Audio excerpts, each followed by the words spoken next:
श्री स्वामी समर्थ. नमस्कार. तुमचे सर्वांचे माझ्या यूट्यूब चॅनलमध्ये खूप खूप स्वागत. तुमच्या सर्वांच्या इच्छा मनोकामना पूर्ण होत हीच स्वामी महाराजांच्या चरणी प्रार्थना करते आणि आजच्या आपल्या एका नवीन व्हिडिओला सुरुवात करते. आजच्या व्हिडिओमध्ये आपण पाहणार आहोत तर ते म्हणजे बघा, आता लवकरच 2026 या नवीन वर्षाला सुरुवात होत आहे. मग हे नवीन वर्ष बघा, प्रत्येकालाच वाटतं येणारं नवीन वर्ष हे आपल्या सर्वांनाच सुख, समाधान, समृद्धीचं आणि भरभराटीचं जावं. आणि आपलं मग असंच नवीन वर्ष जाण्यासाठी आपल्या घरामध्ये आपल्याला काही महत्त्वाच्या वस्तू ज्या आहेत तर त्या घेऊन यायच्या आहेत. अगदी एक 4 ते 5च वस्तू आहेत की ते नवीन वर्ष सुरू पर्यंत जर तुम्हाला आणणं झालं तर उत्तम, किंवा नवीन वर्ष उद्या लागणार आहे म्हणून आज आणा. आणि ज्या काही आपण वस्तू आज पाहणार आहोत त्या मग वापरायला असो किंवा मग त्याची जर अध्यात्माच्या असतील तर सेवा करायला असो, नवीन वर्षाच्या दिवशी तुम्ही नक्कीच सुरुवात करू शकतात. तर बघा, आता व्हिडिओ सुरू करण्याच्या अगोदर बघा, तुम्हा सर्वांना 2026 या नवीन वर्षाच्या खूप खूप शुभेच्छा. आणि 2026 हे नवीन वर्ष येणारं अगदी प्रत्येकासाठी सुखाचं, समाधानाचं आणि भरभराटीचं जावो हीच स्वामींच्या चरणी प्रार्थना करते आणि आपल्या व्हिडिओला सुरुवात करते. बघा, नवीन वर्ष सुरू होण्यासाठी आता अगदी बघा एक 15 दिवसच राहिलेत. 15ही दिवस राहिले नाहीत. आता 20 तारीख तर आलेली आहे, एक 10 दिवसच राहिलेले आहेत.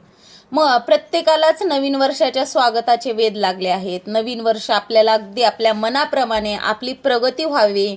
मग व्यवसाय असेल त्यामध्ये आपल्याला अगदी भरभराटीचा व्यवसाय चालू, नोकरी असेल प्रमोशन मिळावं, शिक्षण झालेलं असेल तर नोकरी मिळावी, अशी प्रत्येकाची इच्छा असते. प्रत्येकाचीच इच्छा असते नवीन वर्ष चांगलं जावं. मग आध्यात्मिक आणि धार्मिक देखील चांगलंच जावं.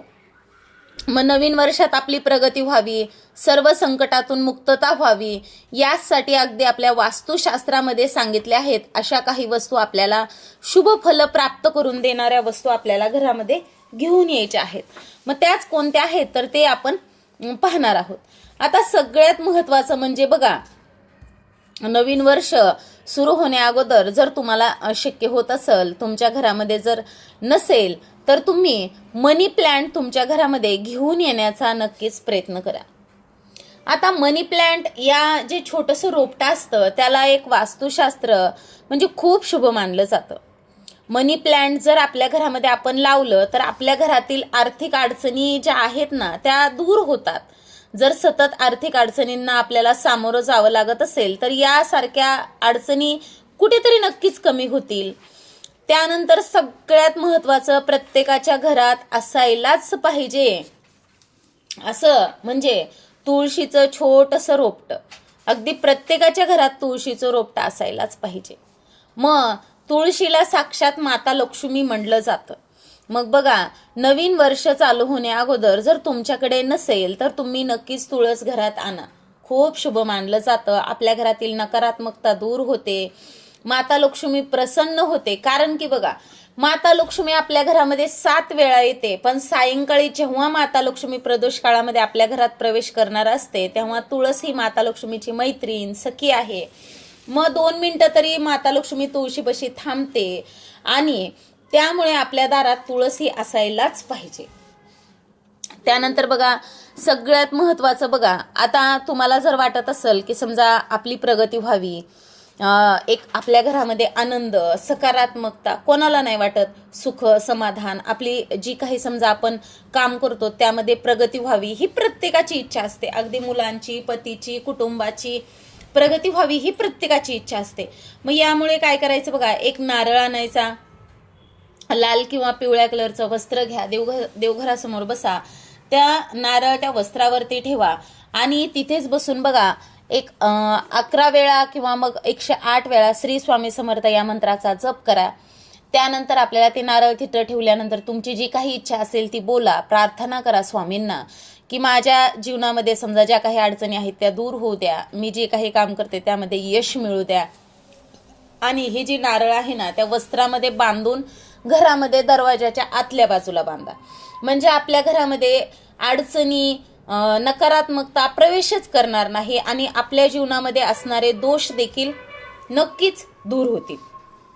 त्यामुळे बघा, आपल्याला या जी काही वस्तू आहेत तर त्या नवीन वर्ष चालू होण्याच्या अगोदर नक्कीच घरामध्ये घेऊन यायच्या आहेत. तसेच बघा, आता आपल्या घरामध्ये जर समजा आता तुळस बघितली आपण, मनी प्लांट, नारळ, आता काही जर आपण आध्यात्मिक समजा आपल्या देवघरातील समजा मूर्ती असतील, फोटो असतील, जर आपल्याकडे नसतील तर एक नवीन वर्षाचं औचित्य साधून देखील आपण आपल्या घरामध्ये जी मूर्ती नाही, जो फोटो नाही, तो आपण आपल्या घरामध्ये नक्कीच घेऊन येऊ शकतो. बघा, श्रीयंत्र हे असे आहे की हे धन आणि समृद्धीचे प्रतीक मानले जाते आणि ते घरात आणल्यास आपले सौभाग्य वाढते, नकारात्मकता दूर होते, सकारात्मक ऊर्जेचा संचार वाढतो. त्यामुळे या जी वस्तू आहेत ना त्या आपल्या घरामध्ये असायलाच पाहिजेत. कारण की बघा, श्रीयंत्र हे माता लक्ष्मीचं आसन आहे. मग या वस्तू आपण आपल्या घरामध्ये आणल्याच पाहिजेत. यानं आपल्या घराची प्रगती ही होतच राहते बघा. त्यामुळे आता तसेच जर तुमच्याकडे समजा गणपती बाप्पाची मूर्ती नसेल किंवा मग आता गजलक्ष्मी देखील एक लक्ष्मीच आहे, मग ती देखील आपण घरात आणली तर आपल्या बघा घरातील वास्तुदोष दूर होतो, आपल्या जीवनातील ज्या काही अडचणी आहेत त्या देखील दूर होतात, सकारात्मकता घरामध्ये जास्तीत जास्त वाढते.